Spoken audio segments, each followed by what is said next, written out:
because I actually have a previous commitment later, and so I'm going to speak here and then I'm leaving immediately, so don't think I'm protesting the meeting by walking out or anything like that. I'm just here as the first speaker. Also, because I have to leave right after, I don't have a book table here, which I usually like to have. So if you're interested in any of my books, they're available from a small Didsbury-based business called Merchantship, and they have a website called merchantship.ca. And so if you're interested in my books, you can just go to that website and search my name and my books should come up. Excuse me. So just as we were preparing for this meeting, there was music playing on the speakers. One of the songs that came on was one I remember from the 1970s, if you're old like me. I think the group was called BTO, it was a Canadian group. And the song was called You Ain't Seen Nothing Yet. And I thought that was so appropriate for today. So when it comes, you see in the media all this concern about the Alberta separatist movement and concern in Ottawa. But as far as I'm concerned, they ain't seen nothing yet.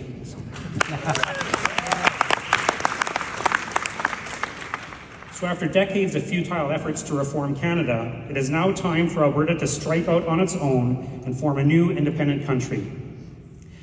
The case for Alberta independence can best be understood by looking at the province's history. For generations, Albertans have felt they've been ignored and even exploited within Canada, and eventually this feeling has reached the point where many Canadians believe the only solution is for Alberta to become its own independent country.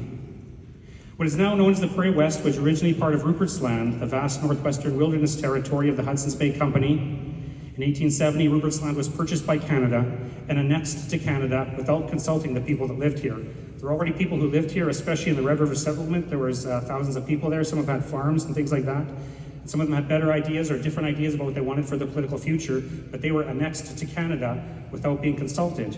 And their unhappiness with that was one of the contributing factors in the first Riel Rebellion of 1870. In other words, there was evidence of Western discontent with Canada right from the very beginning.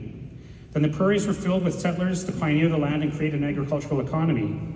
But there was a protective tariff so that the farmers here had to buy their farming equipment from central Canada at higher prices than they would have otherwise. Also, when they sold their grain, they had to sell through middlemen who took part of the price, and they had to pay the transportation costs. So the farmers here had to pay more for their farming equipment, and when they sold their grain, they got less than they ought to. So this kind of situation, created grievances, and many Westerners were unhappy with their place within Canada. That led to political action to address their concerns.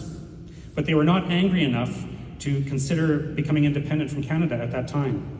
Instead, many Westerners, and especially Albertans, turned away from mainstream political parties and formed alternative parties, such as the Provincial United Farmers of Alberta, which ruled in this province in the 1920s into the 1930s, and federally the Progressive Party of Canada, which was the most important party in Alberta during the 1920s. Even more profound was the 1935 election of the Social Credit Government. That was something that set Alberta apart from the rest of the world and from the rest of Canada for sure. Now, Ted Byfield, the founder of Alberta Report magazine, wrote this about the election of social credit in 1935. He said, "While other provinces whined about the Depression, Alberta acted. We would not acquiesce in the misery we felt and saw around us. We would fight. We would rebel. If anything is characteristic of this province, it's that spirit of defiance.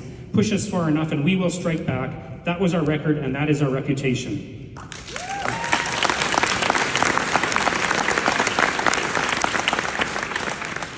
In short then, during the first decades of the 20th century, Alberta did fight back against central Canada, but not through any movement favoring independence.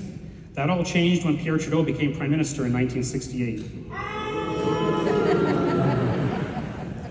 When Pierre Trudeau became Prime Minister, a threshold was crossed, and many Westerners for the very first time started to talk seriously about becoming independent, about Western Canada becoming independent. So not coincidentally, the very first book written about Western independence was called The Unfinished Revolt, Some Views on Western Independence. It was a collection of essays published in 1971, shortly after Trudeau became Prime Minister. Now, the most important essay in that book was by a guy named John Barr, who happened to be the executive assistant of Alberta's Minister of Education. And in that article, in that essay, he argued that Alberta needs to try, or the West needs to try to fix Canada. And if we can't fix Canada, then we should become independent. So that was 1971, people advocating, well, let's try and fix Canada, and then if we can't fix it, let's become independent. Now, that idea is still heard today. It was a good idea in 1971, but it's not a good idea any longer because we've tried to fix Canada for over 50 years and it hasn't worked. So that idea was first proposed in 1971. Now, 2 years later, as a result of the Arab-Israeli War of October 1973, the price of oil skyrocketed. So Alberta could finally look forward to reaping large benefits from its oil resources. However, the rewards for the oil were much less than they should have been, because Pierre Trudeau decided that the price of Western Canadian oil should be kept very low to benefit the eastern provinces, and also that there would be a federal export tax on oil to the United States. So whether Alberta sold its oil within Canada, we wouldn't get the world price, we'd get much less than the world price. When we exported our oil to the United States, the federal government took a huge portion of that cost that should have gone, or that price that should have gone to Alberta, and it went to the federal government. So Alberta was getting ripped off whether the oil was sold within Canada or exported. After a brief Progressive Conservative minority government in 1979, a federal election was held in February 1980. This election was unique because of a conscious decision by the Liberals to exploit regional divisions to win power. The Liberal Party's election campaign theme that year was famously summarized by Liberal Keith Davey as "Screw the West, we'll take the rest." And that's exactly what they did. So Albertans were very unhappy when Trudeau was re-elected in 1980. Then, of course, in October of 1980, his government brought in the National Energy Program, or the NEP, which was designed to increase the federal government's control of the West's energy resources. Now, as you probably know, the NEP devastated Alberta's economy, and I've been at meetings like this where people have come up to me afterwards and told me, they remember that time because their dad lost his job or their parents lost their house, because that program, that policy was designed to hurt Alberta, and it did. And there are people who are still living with the consequences of that, of what happened to them many years ago. Now, Trudeau's anti-Alberta policies permanently changed the province's political culture. Before 1980, polling on support for Alberta independence would always be in the single digits, like there'd be 4 or 5 or 6% of support for independence in Alberta. After 1980, it's always been in double-digit support. Earlier maybe 15 or 16%, but now for the last few decades, consistently 20 or 25% or more of people in Alberta have supported independence, and that was because of the policies that Trudeau brought in to make it more credible, to make independence more credible for Albertans. So make no mistake, Pierre Trudeau is the father of the Alberta separatist movement. It was his policies that created this movement here in Alberta.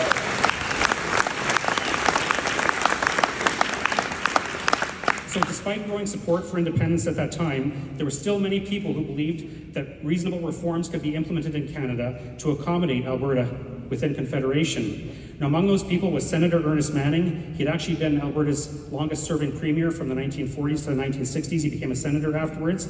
So Ernest Manning and a couple of other very prominent citizens wrote a book called The Regional Representation, the Canadian Partnership in 1981. It was published by the Canada West Foundation. And they explained that institutional reforms in Canada's national institutions were necessary to improve regional representation so that provinces in the West would not feel like they had to move towards independence. We could reform our national institutions, say, for example, Senate reform, like the Tripoli Senate proposal you've probably heard of. Tripoli Senate would be a Senate where the senators are elected, where there's an equal number of senators from each province, and the senators have effective powers. The Tripoli Senate would be a kind of national institutional reform where our voice could be heard within the national government. But of course, that idea was rejected by Central Canada. Now, Pierre Trudeau resigned in 1984. He was replaced by John Turner. Then there was an election later that year, and Brian Mulroney of the Progressive Conservatives was elected Prime Minister. That was good news for the West, because the West strongly supported the Conservatives and expected to get much better treatment than they got under Pierre Trudeau. However, Mulroney's government was very much a disappointment. One of his big decisions was that in 1986, Canada had recently purchased the CF-18 fighter jets, and those jets were very expensive to maintain. There was only 2 cities in Canada with the facilities to maintain the CF-18 fighter jets, Winnipeg and Manitoba. So the government held a competition to see which of those cities had the best facilities with the best prices, and under the government's criteria, Winnipeg won the contract for the CF-18 maintenance. So Mulroney awarded the contract to Montreal. This was, obviously it was a purely political decision at the expense of the West. Now, this angered many Westerners, and it demonstrated that much like the Liberals, even the Conservatives would favor Central Canada when it came down to the crunch, so we couldn't count on them to defend our interests. Now, because of the CF-18 affair, a new political movement in the West began to build, and it ended up leading to the creation of the Reform Party of Canada under Preston Manning. Now, as they were forming this party in 1987, a pamphlet was printed to promote that party, and I just want to read from that pamphlet so you get an idea of what they're talking about. This is what that pamphlet from 1987 said. Throughout our history, Ontario and Quebec have held the lion's share of political influence in Canada, and and they continue to dominate the national scene at the expense of the West. Our political and economic development is being hamstrung by the vested interests of the Golden Triangle establishment of Toronto, Ottawa, Montreal. Now that was written over 35 years ago, and the exact same words can be written today because nothing has changed. Now the Reform Party won many seats in the West during the 1990s. Over time, however, the Reform Party focused increasingly on becoming a national party, not just a Western party. In the year 2000, it transformed itself into the Canadian Alliance, and then in 2003, the Canadian Alliance joined with the Progressive Conservative Party of Canada to form the new Conservative Party of Canada. The first leader of this new Conservative Party was Stephen Harper. Now, Harper was trusted by Albertans to take care of our interests because he was actually one of the original Reform Party MPs. He was known as being pro-West, so as long as he was in power from 2006 to 2015, there wasn't much of an independence movement here because we trusted him to take care of our needs and our concerns. He has protected 90% of our waterways. Yeah. Remember. Sure. Anyway, as you know, in 2015, Justin Trudeau defeated Stephen Harper in the federal election and the Liberals formed the government. And due to his concerns about climate change, Justin Trudeau wanted to choke Alberta's oil industry so that it could be phased out. Among his policies was Bill C-69, the No More Pipelines Bill. It became law in 2019. On top of that was Bill C-48, the Oil Tanker Moratorium Act. It too became law in 2019 and is popularly known as the Alberta Tanker Ban. The Constitution guarantees provincial ownership and control of natural resources, but in Alberta's case, that constitutional protection is being effectively subverted by the policies of the Liberal government. Yet the federal government is still raking in billions of dollars from Alberta's energy sector. University of Calgary economist Robert Manzel has calculated that from 1965 until 2018, Alberta has made a net contribution of $630 billion to Canada. $630 billion net contribution over that period of time, largely because of Alberta's oil industry, the same industry that they're trying to shut down. But there is good news. So far, I've just been talking about the bad news. Now, here's the good news. Now, in the wake of Quebec's 1995 independence referendum, the federal government initiated a reference case to the Supreme Court, asking the Supreme Court if Quebec could unilaterally declare independence from Canada. And the Supreme Court said no, Quebec could not unilaterally declare independence from Canada. However, if Quebec held a referendum on independence with a clear question, and a clear majority of people voted in favor of independence, then the federal government would have an obligation to negotiate Quebec's independence. So by doing this, the Supreme Court created a legal and constitutional pathway for any province in Canada to become independent by holding a referendum with a clear question and getting a clear majority. So we can become independent with a constitutional, legal, and peaceful means of becoming independent within Canadian constitutional law. So over the last several decades, there have been many proposals by serious people about how to improve Alberta's situation within Canada. As I mentioned, John Barr in 1971 saying we need to try and fix Canada and only become independent if we can't. Then Ernest Manning and his colleagues in 1981 proposing Senate reform, a Triple-E Senate, to reform our national institutions. There have been others as well, and these are prominent citizens. None of the recommendations were implemented.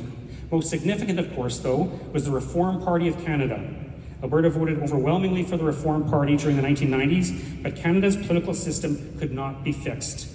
And that's the bottom line. If Preston Manning and the Reform Party could not get a Triple-E Senate and otherwise reform Canada's political system, then it cannot be done. The West has tried to fix Canada, but it does not want to be fixed. Therefore, the only remaining alternative is to get out. There is no other option.